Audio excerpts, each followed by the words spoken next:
for today's video guys. So gagawin natin, magpalit tayo ng plate sa freshwater top tank. Ang freshwater top tank, sa hindi nakakaalam, ito po yung tangke sa barko na tubig tabang yung laman. So ginagamit ito sa mga kubeta, sa shower at sa gali. So ito yung pinakataas na side guys. So papalitan natin kasi bulok na.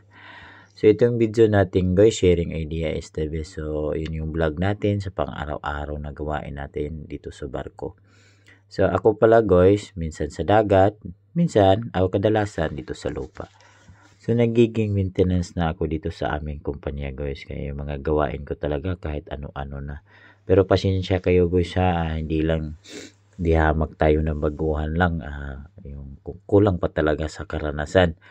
So yung mga professional kasi, yung sa mga nagko-comment, so malayo daw yung diskarte natin.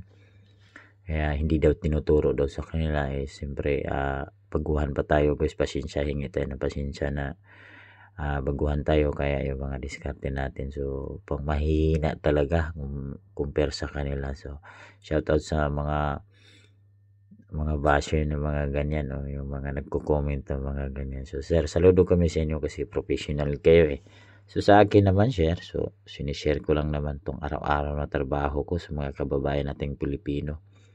Si alam mo naman natin sa atin mahirap, maliit pa yung sahod. So kahit ganito kami sir, yung trabaho namin ganito, marangal to sir. Kaya ikaw kung professional ka sir, huwag ka magsalita ng tapos sir, kasi di mo rin alam yung trabaho namin. Pagod at hirap din yung mga ganitong trabaho sir. Baka masubukan mo, kinabukasan aayaw ka na. Kaya huwag ganun. So salamat nga tayo dahil sa social media. So magaguide natin yung kababayan Pilipino natin na gusto mag-ibang bansa o gusto magtrabaho sa barko. Uy, ganito pala yung trabaho na bilang isang fitter. So, inamin natin yung hindi naman tayo professional na fitter. So, sa mga baguhan, huwag kayong malayo-layo kayo sa mga taong mga negatibo, mga toxic. Wala tayong makukuha dyan. Nagdala pala lang ng ano yan. Di maganda.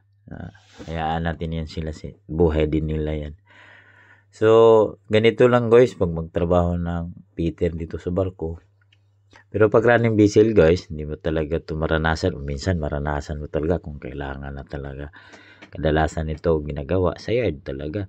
Kung yard mo talaga, ay dito mo na talaga, dito ka dito sa yard guys, kung ano-ano na talaga yung trabaho. So, kung gusto mo talaga na siyempre sanay tayo sa hirap, gusto mo rin yung mga ganitong trabaho o linya din sa buhay mo, dito maganda to para sa iyo. So sa mga nangangarap ng barko o mag-ibang bansa, huwag kayong susuko apply kayo ng apply. So tiis-tiis lang, ganoon naman talagang buhay. So maraming salamat sa iyo, at saka yan yung outcome ng gawa natin guys. So hindi ba naman masyadong maganda pero solid yung gawa natin. So tinitira natin yan ng ikaw. So thank you guys, thank you.